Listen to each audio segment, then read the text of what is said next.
Tentunya Anda katakan rupiah kita nggak sehat. Tapi nyatanya Gubernur Bank Indonesia Peri Warjio dan Menteri Keuangan Sri Mulyani menyatakan dalam kondisi yang masih cukup baik. Bagaimana Anda melihatnya atas hal ini, Bu Yani? Silakan.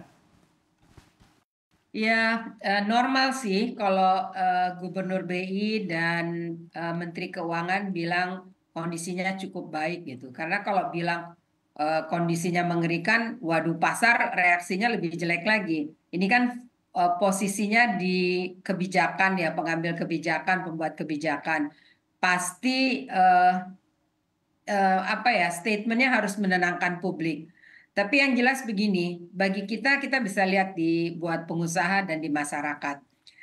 Kenapa rupiah 16.400 itu sangat berpengaruh buat dunia usaha dan juga buat masyarakat pada gilirannya nanti soon deh. Mungkin dalam waktu seminggu atau 2 minggu ke depan. Sekarang bahkan mungkin udah dirasakan. Buat pengusaha itu yang jelas bahwa pabrikan, ini industri baru kemarin kan Anda pasti udah membahasnya, itu tutup banyak gitu. Karena sebagian juga pengaruh dari kebijakan juga. Nah, industri kita itu sangat dipengaruhi oleh faktor komponen impor gitu. Nah, bukan saja dari komponen barang-barangnya untuk spare part dan sebagainya, tapi juga bahan bakarnya juga impor gitu.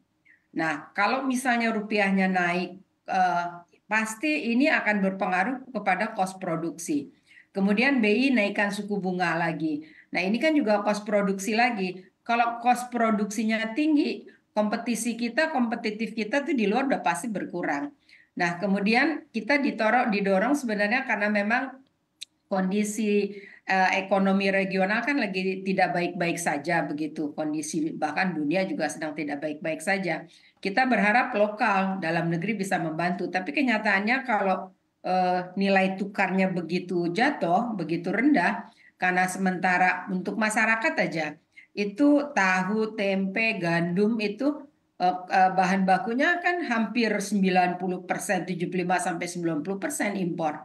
Bahkan beras pun yang menjadi bahan pokok kita impor. Belum lagi ditambah sama kemarin climate change gitu.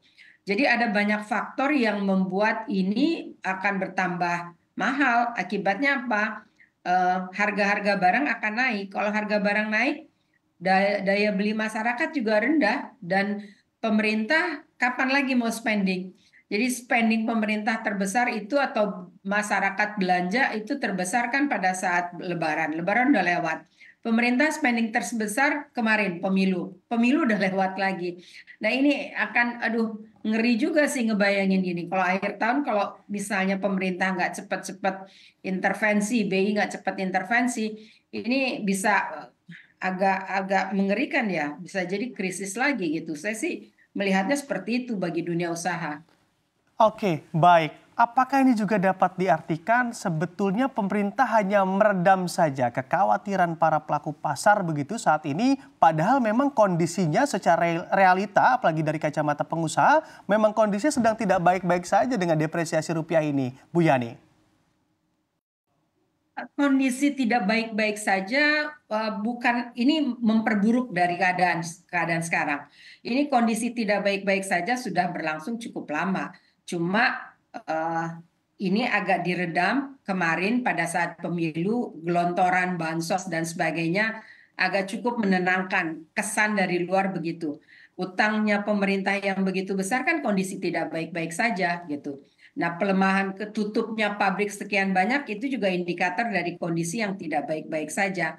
Dan kondisi ekonomi luar gitu, eksternal yang begitu, terus Amerika yang turun naik begitu juga, itu kan kondisi tidak baik-baik saja.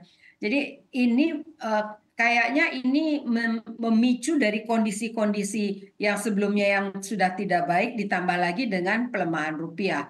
Belum lagi orang masih mempertanyakan ini pemerintahan baru dengan jatuh tempo utang tahun ini sekitar 700 triliun, duitnya dari mana? Apakah pemerintah nanti akan juga tadi Bu Sri Mulyani bilang akan lebih hati-hati menanganinya gitu.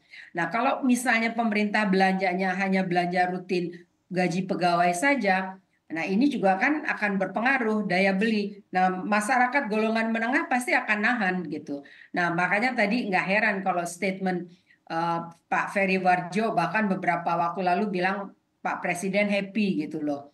Nah, gimana sih happy 16.400 kok happy gitu. Nah, sebenarnya itu kan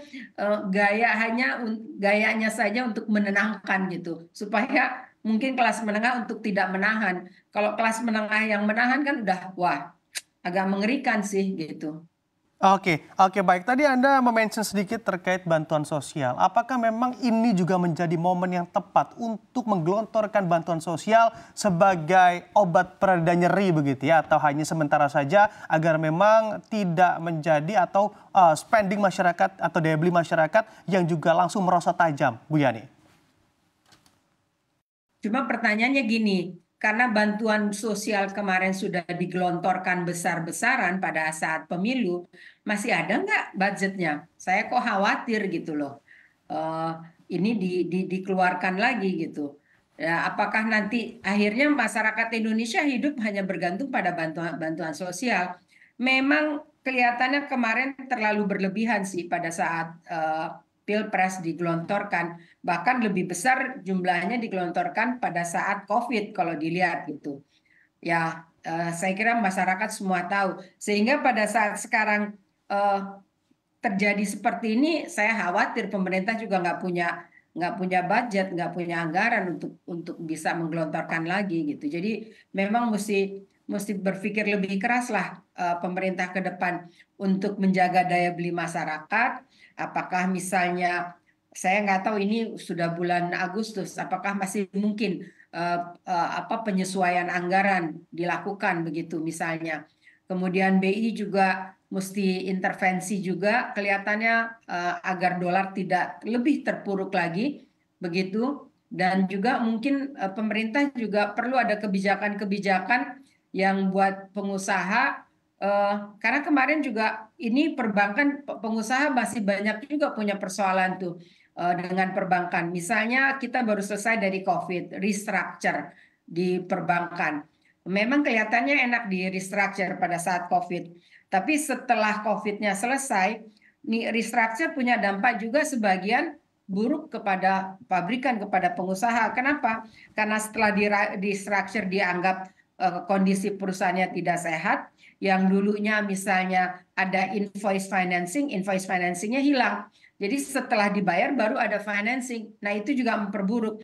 Nah mungkin perbankan mesti lebih longgar lagi nih dalam keadaan sekarang begini. Jadi kalau memang kita punya potensi, teman-teman di pabrikan punya potensi ekspor, coba dilihat lagi lebih lunak lah invoice financing, walaupun dia di restructure diajak ngomong lagi gitu. Ini kebijakan-kebijakan mikro ini harus juga jalan selain kebijakan makro yang dibuat oleh pemerintah tadi gitu. Jadi kelihatannya di dua sisi nih, ada fiskal, ada moneter juga baru bisa nolong pengusaha. Nah, kalau pengusahanya tertolong, perusahaannya bisa jalan tanpa